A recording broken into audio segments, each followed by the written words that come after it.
2012 final. Yaya 2012 final. Savic will go home after the goal.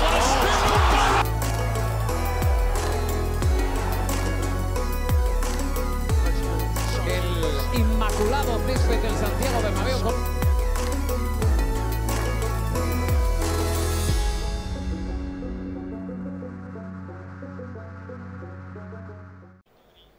Salam alaikum wa rahmatullahi ta'ala wa barakatuhu, chers téléspectateurs de la télévision de l'Islam éternel pour l'éternité. Très ravi de vous retrouver encore une fois en ce samedi à 17h pour faire le point de l'actualité sportive d'ici et d'ailleurs. Et notre consultant, il est là, Saad Oumar. Il est seul pour le moment, on dira pour ce numéro. Allez, assalamu alaikum Saad Oumar. Wa alaikum salam. Comment est-ce qu'on va? Alhamdoulilah, ça va. Allez, nos téléspectateurs qui s'imaginent où est l'autre consultant, il n'est pas vraiment en forme pour ce numéro. Après une Coupe du Monde très très chargée. Et donc voilà, un peu de méforme au niveau de notre confrère, voilà, notre consultant Saad, plutôt Ahmed Bakako, qui, on l'espère, va nous retrouver pour le prochain numéro. Il est président d'un club de la Ligue 1, Abdoulaye Koné, voilà, président de l'AS Denguélé de Dodonné, et il nous fait le plaisir de partager notre plateau de Alben Sport. Allez, salam alaikum président. Alaikum salam. C'était un bonheur de vous avoir. Merci. Moi aussi, c'est un bonheur pour moi de me retrouver ici. Allez, on va avec vous faire le tour de l'actualité sportive d'ici et d'ailleurs. Merci. Et on va parler également de votre club, l'AS Denguélé. Avec plaisir. Et bien avant de parler de tout cela, on fera le tour de l'actualité sportive, comme on l'a dit. Mais de quel sujet va-t-on parler précisément? La réponse avec Kouyaté Safiat qui nous dresse le sommaire. Le monde du football est en deuil avec la disparition le jeudi 29 décembre dernier du roi Pelé. Al Bayern Sport revient sur le parcours de l'icône du ballon rond. Nos passionnés se sont également prononcés sur Edson Nascimento, dit Pelé. Que retiennent-ils de la légende? On en saura plus dans ce numéro. Après la phase allée de la Ligue 1, le président du Denguélé Dodiéné, Abdoulaye Koné, est l'invité de Al Bayern Sport. Il fera le point de cette première phase et parlera de son club. Eh bien, le décor est planté. Chers messieurs, c'est parti pour le coup d'envoi de cette nouvelle édition de Al Bayern Sport. Voilà, on connaît le contenu de cette émission, voilà, de ce numéro, et on va parler, voilà, cher monsieur, cher président, de Pelé, on l'a vu dans le sommaire. Le monde du sport plus particulièrement, on l'a dit, le foot est en deuil après l'annonce du décès jeudi 29 décembre de Pelé à 15h27 et il souffrait d'un cancer du côlon. Le Brésilien, on va suivre avec la réalisation cet élément et revenir pour parler.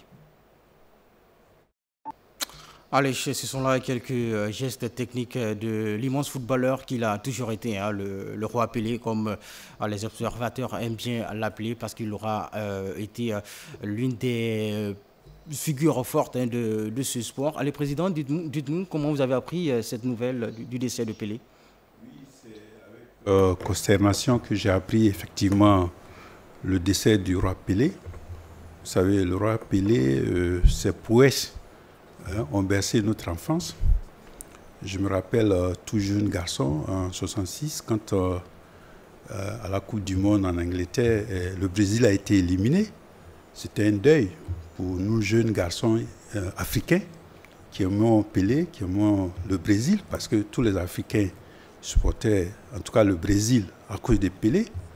Et lorsque en 66 en Angleterre, le Brésil a été éliminé dans les phases de poule, c'était comme un deuil. Moi, jeune garçon, j'ai pleuré, effectivement, parce que le Brésil a été éliminé. Mais 4 ans plus tard, en 70, quand Pelé et ses coéquipiers ont remporté la Coupe du Monde, avec ces buts magnifiques qu'il a marqués de la tête, il fallait voir la joie. En Côte d'Ivoire ici, on était tout jeune garçon, mais on a couru dans les rues pour manifester notre joie parce que le Brésil avait remporté la Coupe du Monde. Et je peux dire que c'est une légende, c'est une personnalité qui a marqué non seulement le monde du football, au plan mondial, mais Pelé même est venu ici aussi en Afrique. En tout cas, on aura l'occasion de revenir encore une fois sur sa carrière. Président, ça se voit que c'est avec beaucoup de déception que vous avez appris cette nouvelle, puisque vous avez vécu l'ère Pelé. Est-ce que Saad a déjà vécu l'ère Pelé? Bon, je ne crois pas trop, mais je sais que forcément, il y avait une déception à l'annonce du décès de Pelé quand même. Oui, parce qu'on ne peut pas parler de football sans parler de Pelé. Oui, quand on étudie du football, ça revient toujours avec la Coupe du Monde 70. Pelé, c'est une légende qui a traversé beaucoup de générations jusqu'à maintenant. Parce que c'est quelqu'un qui a réinventé le football. Avant, le football, c'était les longs ballons, c'était un peu des tacts et tout. Mais quand Pelé est venu, Pelé a apporté quelque chose qui n'existait pas auparavant. Les dribbles, les fins de corps, les sombreros, les grands ponts, tout ça c'est une invention de Pelé. Ça n'existait pas avant. Il y avait le football avant Pelé et il y avait le football après Pelé. Voilà pourquoi son nom reste éternel. Il reste le meilleur joueur de tous les temps. Parce que lui, il a apporté au football que personne n'a apporté. En tout cas, ça fait débat. Voilà, ça fait toujours le débat de savoir est-ce que c'est Pelé le meilleur de tout le temps. Mais en tout cas, comme vous le dites si bien, c'est quelqu'un qui aura marqué non seulement ce sport, mais également son pays, le Brésil, puisqu'il avait même été considéré comme un patrimoine national par le président d'alors. Et après son décès, il y a 3 jours de deuil national qui ont été décrétés au Brésil par le président sortant, Jair Bolsonaro, puisqu'on aura un nouveau président du côté du Brésil. Dès la semaine prochaine, c'est Lula da Silva Saad. Parce qu'au-delà d'être footballeur aussi, il fut ministre des sports. Donc pendant des années, donc c'est un hommage mérité de la nation. Alors, parlons des hommages. On a également des personnalités chez des légendes qui ont rendu hommage à Pelé.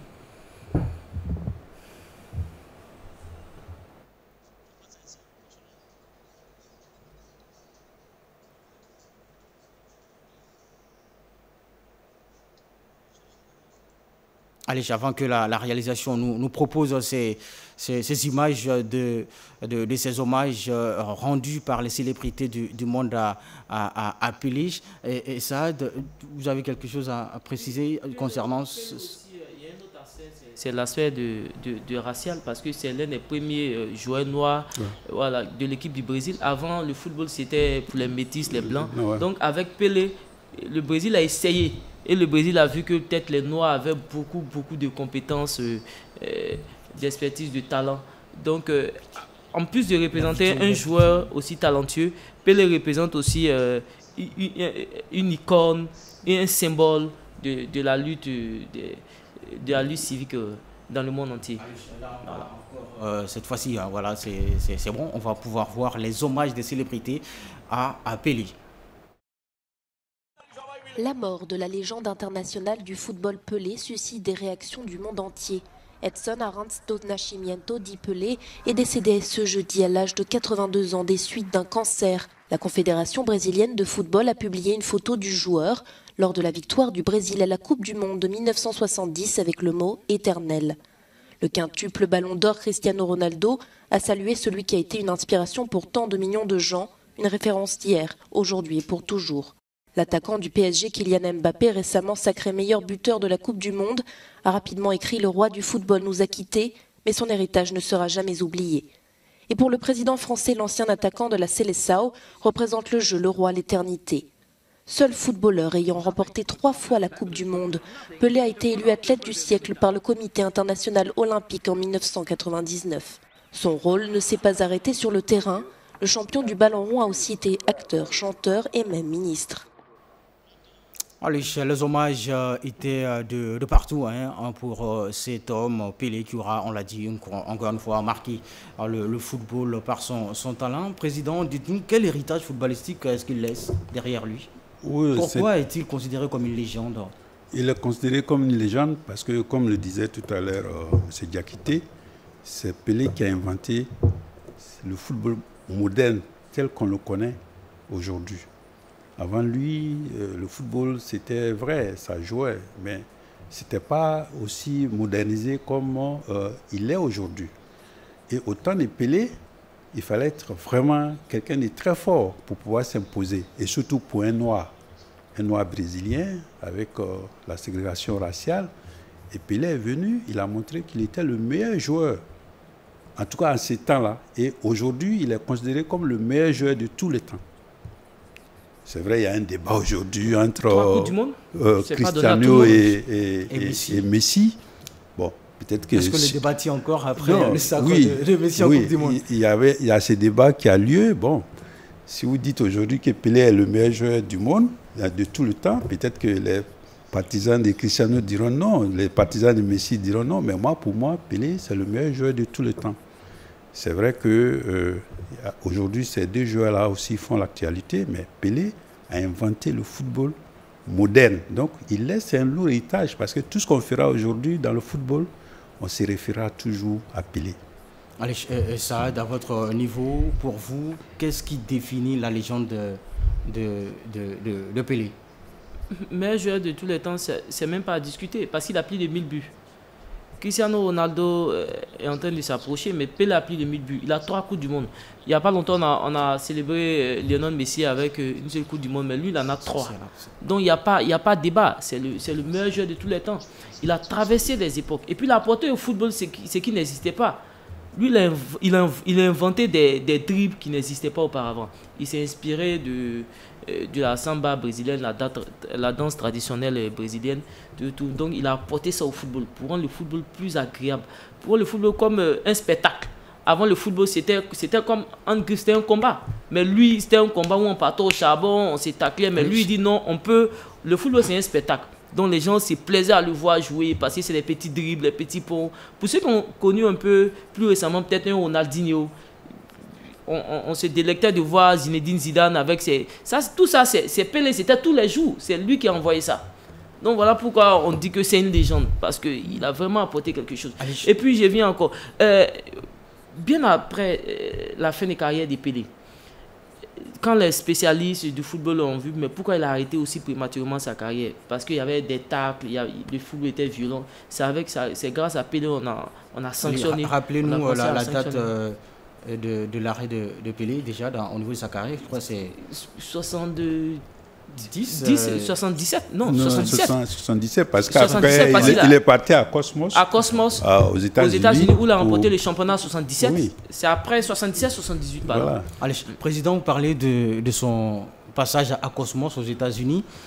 Pourquoi Pelé n'a jamais évolué en Europe? C'est une question que beaucoup se posent. Oui. On dit qu'il est une légende, mais une légende qui n'a jamais joué sur les pelouses européennes.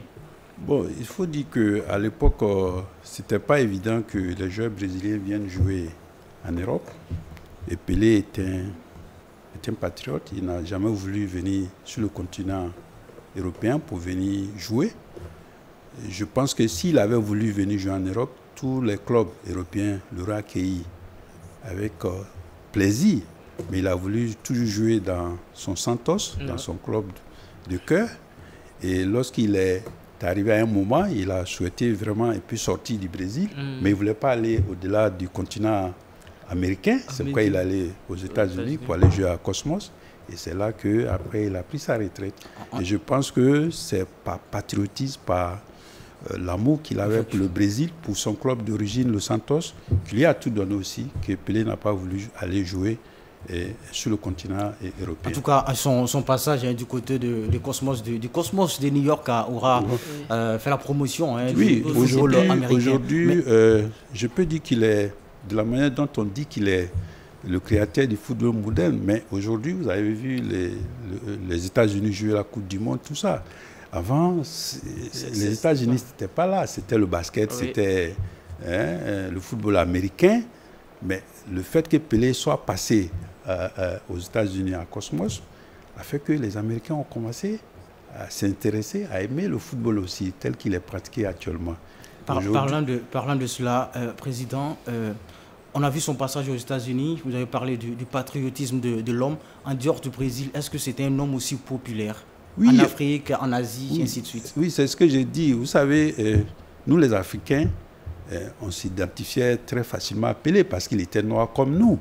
Et avec tout ce qu'il faisait, tous les Africains étaient contents. C'est comme en matière de boxe, Mohamed Ali. Vous savez, quand Mohamed Ali boxait, tous les Africains se retrouvaient à Mohamed Ali. C'est la même chose que Pelé parce que c'était noir, c'était le plus fort, c'était le plus ingénieux, c'était le plus talentueux. Donc pour nous, noirs, on s'identifiait facilement à Pelé. Donc tous les pays africains, tous les jeunes, en tout cas de ma génération, on était des supporters du Brésil, on était supporters de Pelé. Quand le Brésil jouait, quand Pelé jouait, on était tous derrière à fond, Pelé derrière le Brésil. Et quand le Brésil perdait, c'était un deuil pour nous, c'était un deuil pour les Africains, c'était un deuil pour les pays africains.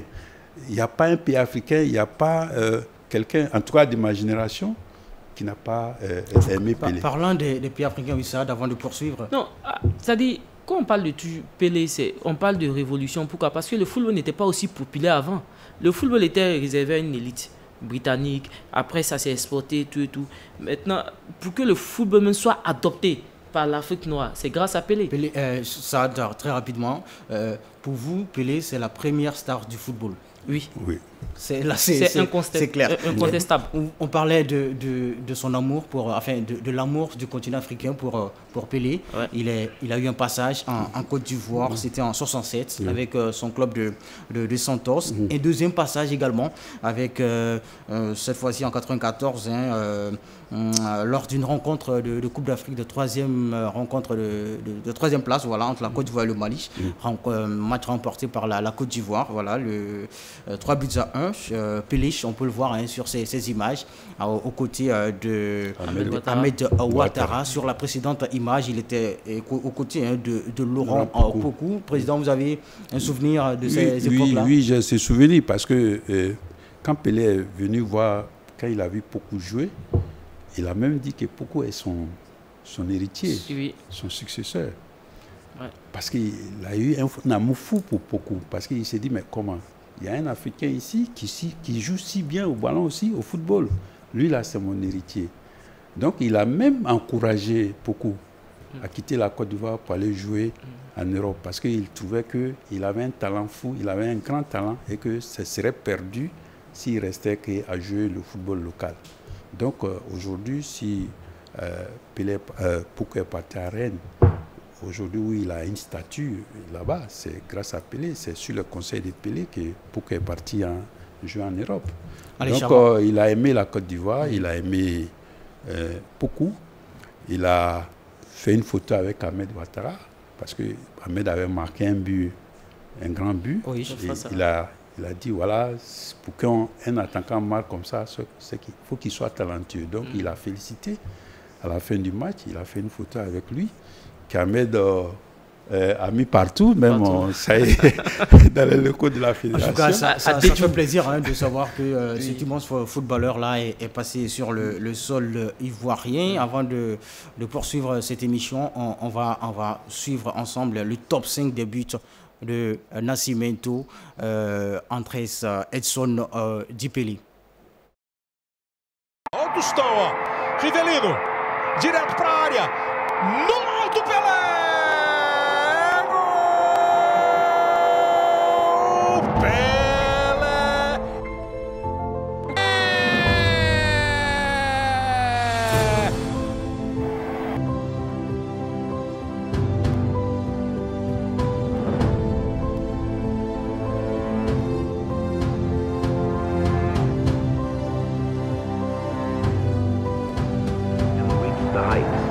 Somersaulting through the air to score spectacularly with a bicycle kick.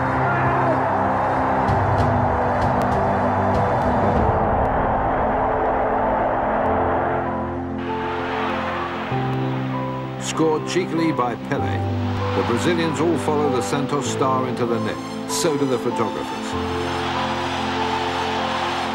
Não, vai bater de novo. Brazilian youngster Pelé, just 12 days shy of his 22nd birthday, was the difference between the two sides. He scored a hat-trick in the second leg of the final, having already notched up 2 goals in the first match.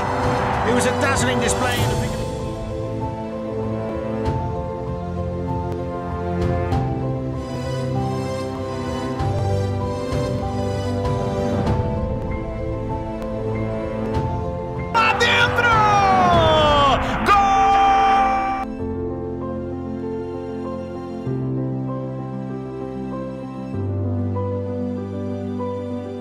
Tranquilizada, né? Golzinho a pouco. O desvio, tocou, Pelé se esticou lá dentro! Gol!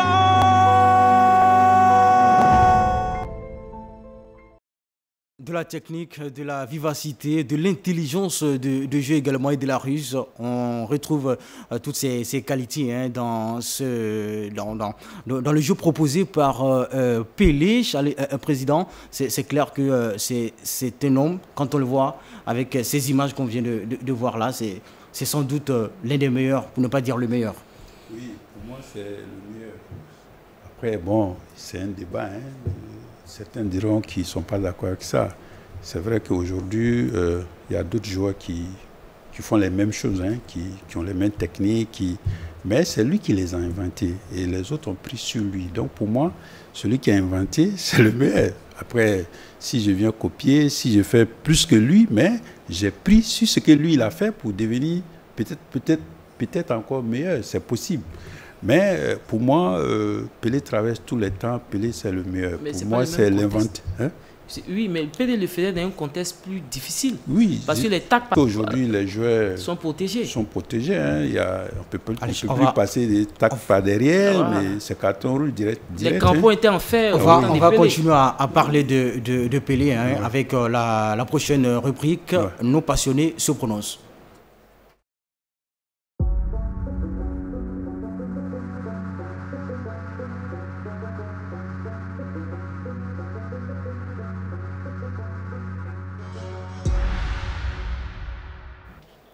Certains l'ont vu jouer, d'autres non, mais ils ont tous une idée hein, de Edson Arantes do Nascimento, dit Pelé. Que retiennent les amoureux du football de Pelé? Alors, pour la question, nos passionnés se sont prononcés. Nous avons tous été choqués par l'annonce de la mort du roi Pelé. Nous sommes les jeunes, nous n'avons pas trop connu, mais nous avons vu un peu les documentaires et tout. On a vu que c'était vraiment un grand joueur, un très grand joueur. Et ce que je peux donner comme conseil aussi à nos frères voilà, qui sont dans les clubs, qui veulent devenir un grand joueur aussi, voilà, des grands joueurs qui persévèrent. Voilà. Le foot c'est un don, en même temps aussi, il y a l'entraînement aussi qui peut faire que voilà, il peut atteindre à ce niveau-là.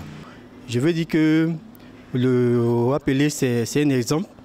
Dans tout son ensemble, c'est un exemple, non seulement par son engagement, par son dévouement, et surtout aussi par la volonté qu'il a manifestée, la joie qu'il a apportée à tout le monde. Donc, je veux que la jeunesse puisse tirer profit de cet encouragement, de cette force qu'il donne.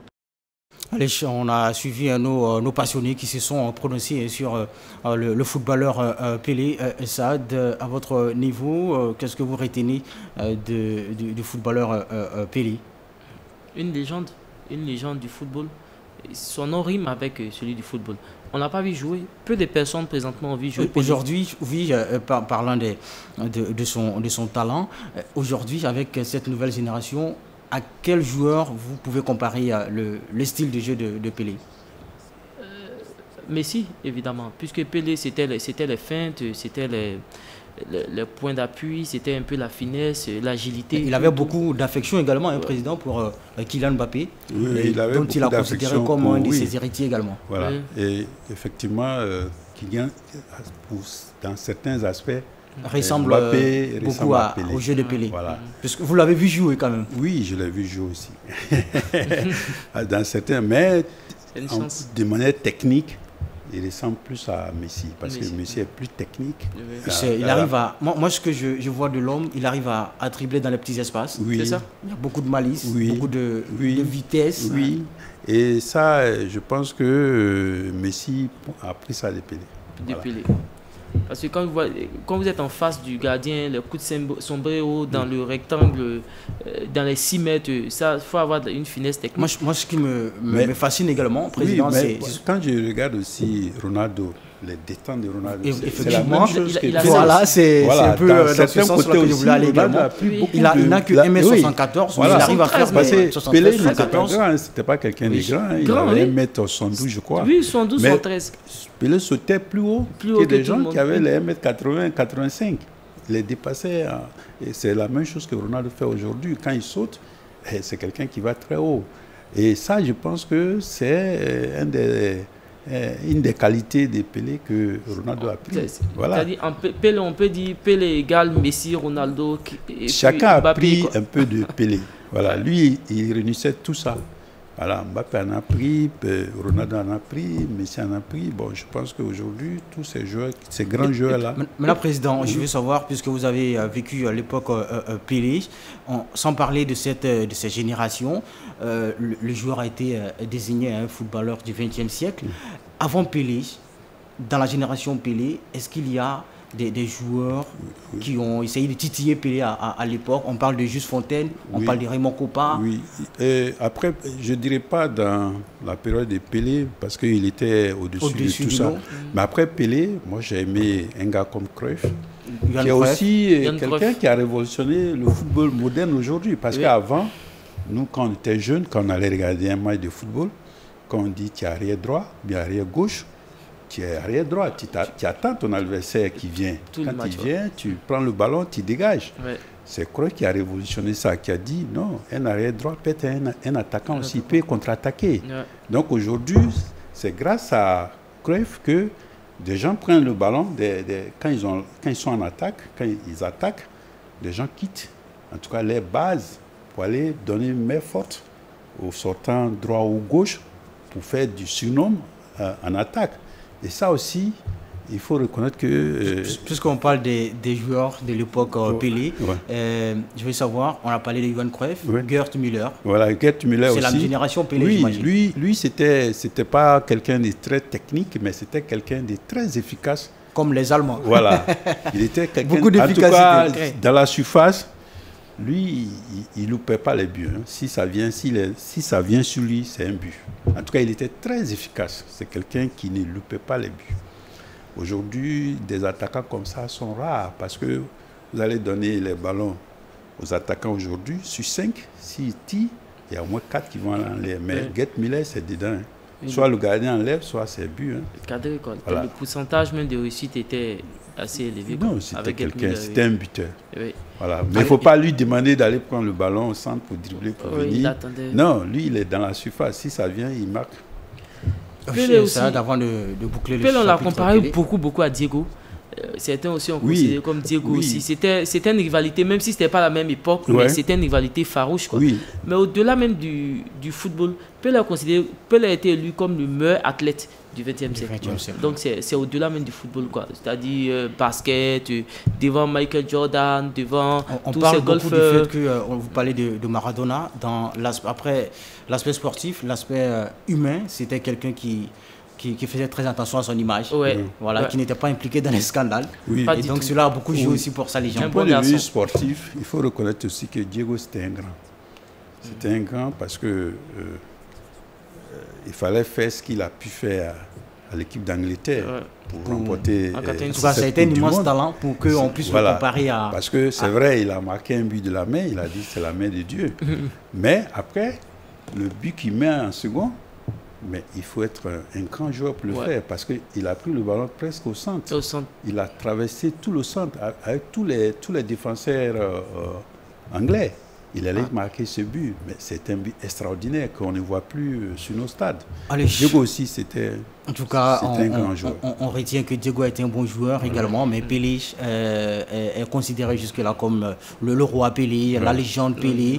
On aura fait le tour de ce décès-là, des informations autour du décès de Pelé qui sera inhumé dans le stade de Santos ce mardi. Le cercueil du joueur qui fera le tour de la ville de Santos, le seul vrai club qu'il aura connu de toute sa carrière. Allez, c'est sur cette information concernant Pelé qu'on va fermer le chapitre de nos passionnés qui se prononcent. C'est l'heure de la publicité. On se retrouve dans moins de 10 secondes pour la deuxième partie de Albayan Sport. A tout de suite. Bienvenue sur la plateforme de la première radio-télé IP de Côte d'Ivoire. Mon nom est Albayan. Vous avez votre téléphone ou votre tablette. Albayan vous offre la totale. Un seul clic et le monde de l'information vous est gracieusement ouvert. Ici, c'est du 100% gratuit. sur Android, allez vite avec ce petit clic de quelques minutes pour télécharger depuis Play Store le All-in-One d'Al-Bayan. Vous avez un iPhone, c'est aussi facile que tout. Un seul clic. Depuis Apple Store pour télécharger gratuitement votre joyau, l'application mobile d'Al-Bayan. J'ai dit All-in-One, le tout en un. Oui! Al-Bayan vous offre un live Direct TV en continu. Télévision Al-Bayan, la chaîne de l'islam éternel pour l'éternité. Assalamu alaikum wa rahmatullahi wa barakatuhu. Bienvenue, vous êtes sur la télévision Al-Bayan. Et faites télécharger l'application All-in-One d'Al-Bayan sur Play Store ou Apple Store et restez connectés à tout moment, partout et sur tout support. Je suis Al-Bayan, la première radio télé-IP de Côte d'Ivoire. Alhamdulillah! Télévision Al-Bayan, la chaîne de l'islam éternel pour l'éternité. Allez, de retour sur le plateau de Al-Bayan Sport pour la deuxième partie de cette émission. Et notre invité de ce jour est le président du Denguélé d'Odiéné, le président Abdoulaye Koné. Charles, encore une fois, merci président de nous faire l'honneur d'être sur notre plateau. Merci. Et à ma droite, on a notre consultant, Saad Oumar, toujours en forme pour cette deuxième partie. Une deuxième partie où on va parler du football en Côte d'Ivoire avec la Ligue 1 après 15 journées. Eh bien, ce qui marque la fin de la première phase. Quel bilan on fera de l'ensemble de cette première phase? Eh bien, juste avant de parler, on va d'abord lancer le jingle de notre invité.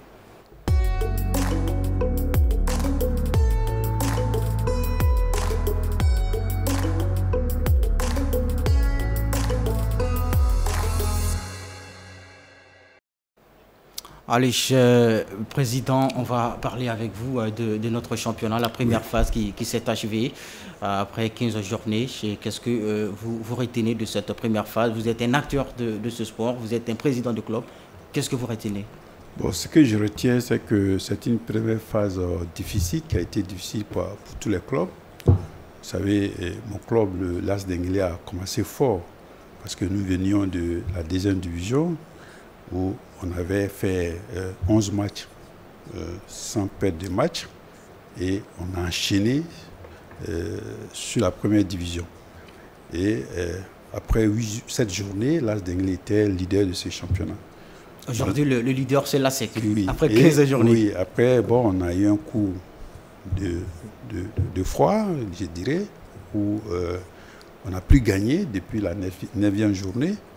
On avait pratiquement 16 points en 7 journées. Et en 6 journées, on n'a plus que 2 points. C'est-à-dire que nous sommes aujourd'hui à 19 points. Et le dernier, qui est le Korogo, à 12 points. Et l'avant-dernier à 16 points. C'est-à-dire que nous sommes 7e, nous avons 19 points. Et l'avant-dernier à 16 points. Donc, à un match gagné par rapport à l'AS Denguélé. Donc, ça veut dire que rien n'est joué. C'est très serré. C'est très serré. C'est-à-dire que vous gagnez un match, vous pouvez quitter de la 11e place à la 6e place après avoir gagné un match. Si vous perdez aussi, vous pouvez quitter la 6e place à la 10e place. Donc, rien n'est joué. Et tout est encore possible.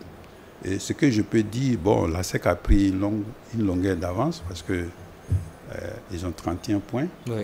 Et avec 31 points, comme l'a dit la fédération, il y aura après 4 clubs qui vont être retenus pour jouer un tournoi. Bon, on peut supposer déjà qu'avec l'avance de la SEC, c'est possible que la SEC puisse jouer ce tournoi. Ouais. Mais les autres équipes, tout est encore possible. Personne n'est à l'abri.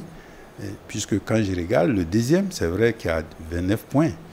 Mais nous sommes 7e. Nous sommes à 5 points du 3e.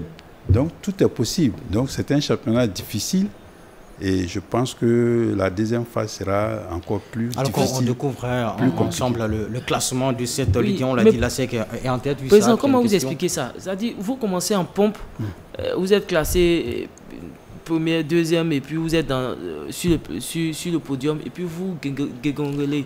Bon. C'est quoi? C'est la fatigue? Il y a plusieurs facteurs. Bon, oui. Disons que l'équipe qui est montée en première division l'année dernière, nous avons renforcé cette équipe-là par des éléments venus d'ailleurs. Mais quand on a commencé le championnat, ces éléments qui sont venus d'ailleurs n'étaient pas opérationnels. Donc le coach a continué avec ceux qui ont joué la deuxième division. C'était la même équipe pratiquement. Et après 6 journées, je pense que la fatigue s'est fait sentir. Il y a eu les blessés, il y a des joueurs clés, le gardien qui s'est blessé, il y a notre meilleur milieu de terrain, beaucoup qui s'est blessé, il y a Kamati qui s'est blessé, il y a eu plein de blessés. Donc ça a désorganisé un peu l'équipe. Ce qui fait que les résultats s'en sont sentis tout de suite. On a vu des garçons qui se battaient, par exemple à l'image de notre attaquant Sié, qui avait fait un bon début de championnat, mais qui a eu un coup de mou, qui n'arrivait plus à marquer, qui était fatigué. On le voyait vraiment qu'il faisait des efforts dans les matchs parce qu'il ne s'est pas reposé depuis l'année dernière, puisqu'on a enchaîné, puisque le championnat de 2-2 est fini pratiquement en juillet et on a commencé le championnat en septembre. Donc les joueurs n'ont pas eu assez de temps de repos et ça s'est fait ressentir. Allez, avant de revenir sur l'AS Denguélé, président, après une première phase bouclée, au niveau du spectacle, est-ce que vous êtes satisfait le spectacle produit par l'ensemble des 14 équipes? Oui, je pense qu'on a toujours ce problème des supporters qui viennent au stade. Aujourd'hui, on avait espéré que les gens viendront regarder les matchs. Bon, à part peut-être la SEC, un peu lisse. Et puis, quelque part aussi, on a gagné en popularité aussi par rapport à notre soutien à Didier Drogba. Bon, c'est maintenant, après 20 ans, le président à la tête du Denguélé, cette année, j'ai pu avoir quelques recettes des matchs. Sinon, il n'y en avait même pas. Ça c'est une grosse information que vous nous donnez là. Voilà, quelques recettes des matchs, parce qu'aujourd'hui, quand Denguélé joue, il y a quand même des gens qui viennent au stade. Et à la fin, on nous donne quand même quelques sous. Et je pense également, mon cher Saad, président, qu'on a une bonne recette maillot à votre niveau également. Oui. Quand on était... Bon, aujourd'hui, il y a un tassement, parce que quand on était premier de la Ligue, les maillots même s'arrachaient comme des petits pains. Aujourd'hui, on a vendu plus de 1000 maillots. Wow. Voilà. Mais je pense que si on reprend notre marche, les maillots vont se vendre. Actuellement, notre équipementier m'a dit que depuis que l'équipe ne gagne pas, il y a un tassement, il y a un peu de démobilisation des supporters. Mais lorsque nous allons revenir pendant la deuxième phase, je pense que les maillots vont s'acheter encore comme des petits pains. Est-ce qu'il ne faudrait pas peut-être proposer même aux joueurs des pourcentages sur les ventes des maillots pour que vous retrouviez la victoire? Bon, c'est une idée. Il faut trouver parce que si l'équipe gagne, les maillots marchent. C'est bizarre. Quand on était premier, on recevait des appels de partout, des États-Unis, de France. Nos compatriotes qui sont même pas que des Odineka, des Ivoiriens qui sont... Il y a une dame au Canada qui m'a appelé, elle veut 200 maillots du Denguélé, mais elle n'est pas de la région du Denguélé. Bon, donc, quand ça marche, les gens ont tendance à venir payer les maillots. Mais quand ça ne marche pas, les gens se démobilisent un peu. En tout cas, c'est une équipe du Denguélé qui n'est pas loin du podium. Voilà. 7e avec 19 points. Déjà, très rapidement, Président, vos ambitions pour la seconde phase, le maintien ou le Caridas? Bon, je dirais que nous voulons nous maintenir parce que c'est prétentieux de dire qu'en venant de deuxième division, on va venir jouer le Caridas ou bien on va être champion de Côte d'Ivoire. Mais nous allons tout faire pour nous maintenir dans l'élite du football ivoirien et l'année prochaine, je pense qu'on aura des ambitions beaucoup plus nobles. En tout cas, on espère voir cette équipe de l'AS Denguélé encore une fois en Ligue 1 parce que cette équipe génère beaucoup d'enthousiasme, beaucoup de ferveur autour de cette formation venue d'Odiéné. Allez, on poursuit cette émission, cette fois-ci avec la rubrique « On en parle ».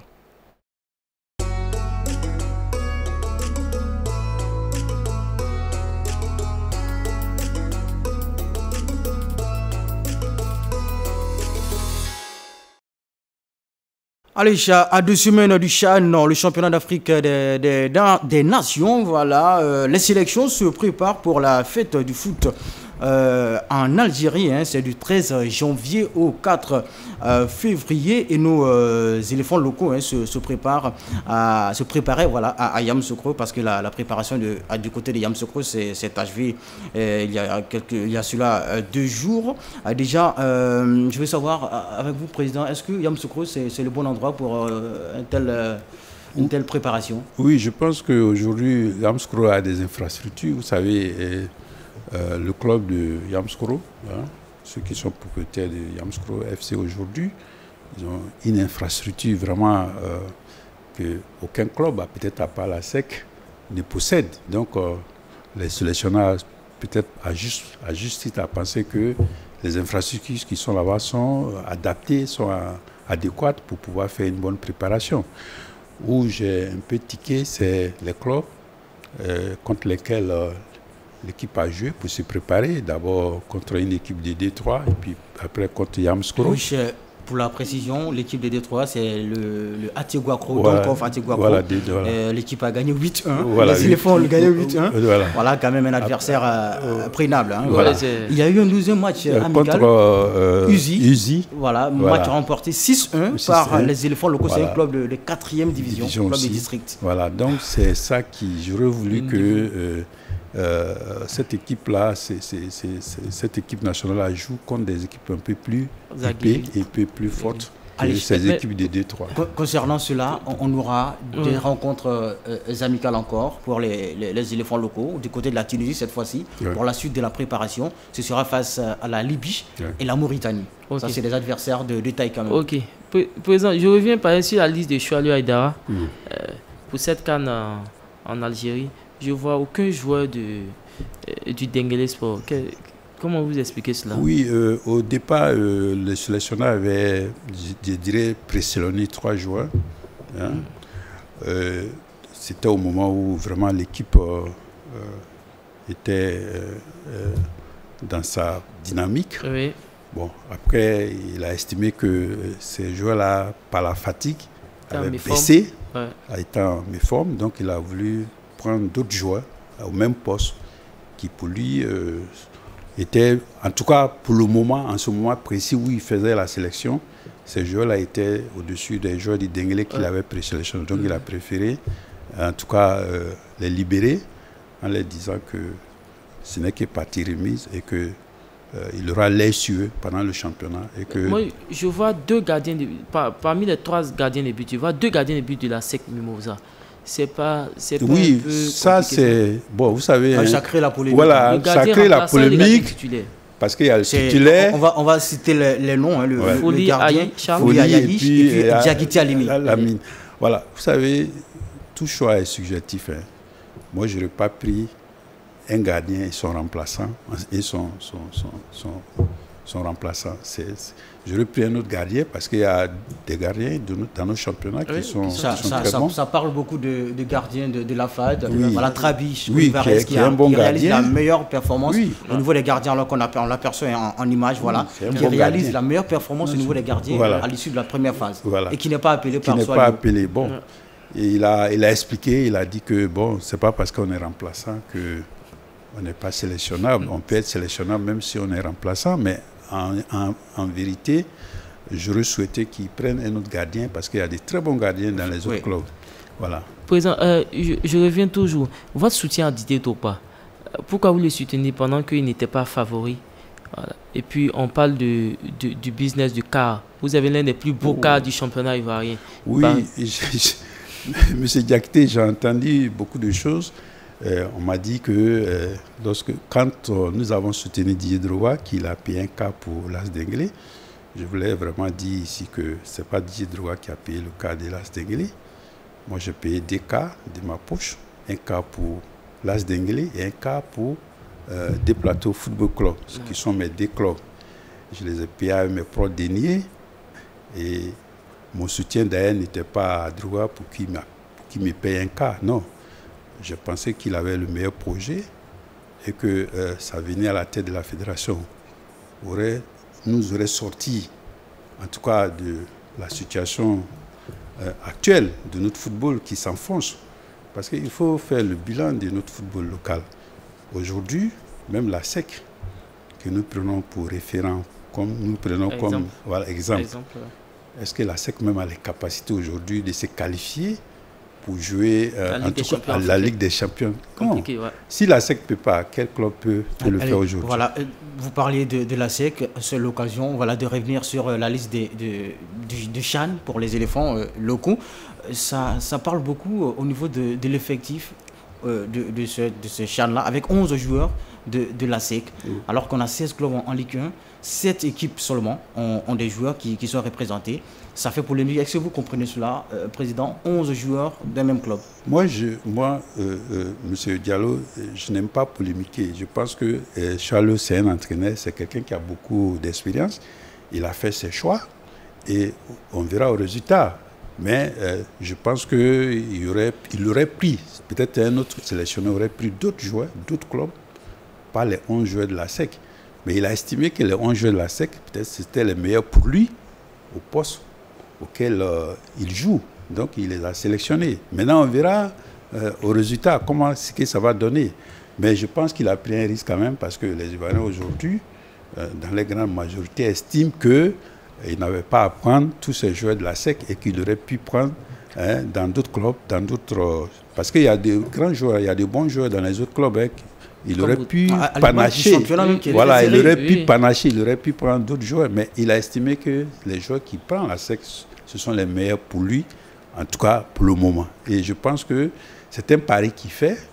Je pense que nous avons le devoir, en tant qu'Ivoiriens, de le soutenir dans le choix qu'il a fait pour que notre équipe nationale puisse vraiment aller loin ou même remporter ces championnats. Allez, en tout cas, voilà, on espère, quels que soient les hommes choisis, on espère que ce sont les meilleurs et que notre sélection locale fera un meilleur parcours dans ce CHAN de Algérie 2023. Ce sera du 13 janvier au 4 février et on sera là, voilà, Al Bayan Sport pour couvrir l'événement. Avant de passer à notre dernière rubrique, une information qui est tombée hier dans la soirée avec Cristiano Ronaldo qui vient de signer du côté de l'Arabie Saoudite avec le club de Al Nasr Riyad pour un montant en record. Il devient le joueur le plus cher, voilà, le transfert le plus élevé de l'histoire du football. On aura l'occasion de revenir sur cette information et comprendre les motivations de CR7 pour l'Arabie Saoudite dans notre prochain numéro. Allez, le dernier virage de Al Bayan Sport nous amène tout droit dans temps additionnel.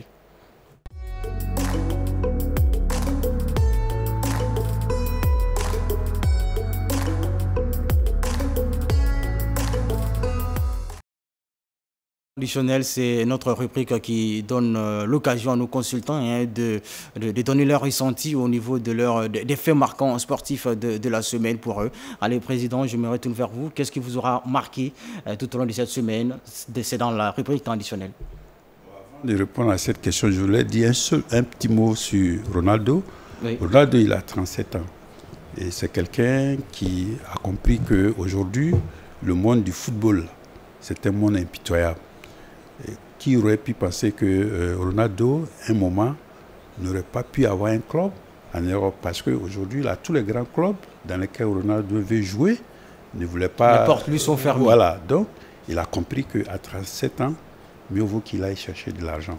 Ça fait 200 millions d'euros, c'est beaucoup d'argent. Ça fait 136 millions, 132 millions par an, 132 milliards. Ça parle de milliards. Ouais, 132 milliards par an. Attends. J'aurais été à sa place, j'aurais agi de la même manière. Plus de 13 milliards par mois. 13 milliards par mois. Ça fait beaucoup. Ça fait beaucoup d'argent. Donc, le fait marquant de la semaine, effectivement, de la semaine, c'est déjà le décès de Pelé. De Pelé, oui. Voilà, parce que pour moi, c'est un événement. C'est un footballeur de votre époque. Voilà, vraiment, j'ai aimé ce joueur-là et j'ai été marqué par son décès. Voilà. Allez, c'est bien noté. Sadoumar, votre temps additionnel? Mon temps additionnel, c'est le Denguélé, parce que quand on préparait cette émission, j'ai fait beaucoup d'investigations, beaucoup de recherches sur les Denguélé. J'ai vu que c'est un club qui était structuré, mais aussi qui a donné de beaux joueurs, de grands joueurs à la Côte d'Ivoire. On a vu Wonlo Koulibaly, même si ça ne s'est pas bien passé après. On a Ibrahim Sangaré qui joue au niveau du PSG Edogen. Puis on a Senko aussi qui joue en Italie, du Torino. Donc félicitations au président qui fait un bon travail malgré les mecs moyens. Oui, je voudrais répondre sur ce que vous dites pour dire que nous avons mis en place une politique. C'est pourquoi nous avons deux clubs, parce que nous allons chercher des jeunes joueurs que nous faisons passer par des plateaux FC et puis nous les envoyons à l'As d'Englé et lorsqu'ils sont matures, nous cherchons des clubs en Europe pour pouvoir les placer. Il n'y a pas que Sangaré et Senko. Aujourd'hui, nous avons au moins 15 joueurs qui sont passés par Denguélé, qui jouent dans différents championnats en Europe. Allez, Charles, c'est un très bon modèle là, de la part de l'AS Denguélé qui continue de sortir des talents. Le temps additionnel de la rédaction de Albayan Sport va à l'endroit de ces deux immenses footballeurs qui ont quitté ce monde. Pelé ce jeudi, Maradona en 2020. On regarde ces images avec ces deux joueurs dans une séance de jongle. C'est très belle image de voir ces deux légendes du ballon rond en train de jongler entre eux comme ça. Et ça fait toujours plaisir. Eh bien, on est triste de ne plus les voir sur les pelouses de football. Et on espère, voilà, on souhaite paix à leur âme. Président, c'est déjà la fin de l'émission. Ça passe très vite. Ça passe très vite. Vraiment plaisir à vous avoir parce que vraiment parler football avec vous, c'est un régal. Ouais, j'ai été vraiment très heureux. C'est avec grand plaisir que j'ai participé à cette émission. J'espère que vous allez m'inviter de temps en temps, que je vienne si vous êtes champion, merci. Et oui, on va se battre. Je ne vous promets pas qu'on sera champion, mais on fera en sorte que Denguélé reste en première division. Allez, merci. Salam alaikum, président. Allez, Sadoumar, merci. Salam alaikum. Merci pour cette belle prestation. Merci beaucoup. Allez, chers téléspectateurs, grand merci à vous d'être toujours fidèles au programme de Albayan, au programme du sport sur la télévision de l'Islam éternel pour l'éternité. Que la miséricorde et la grâce d'Allah soit sur vous et vos familles. Wassalamu alaikum.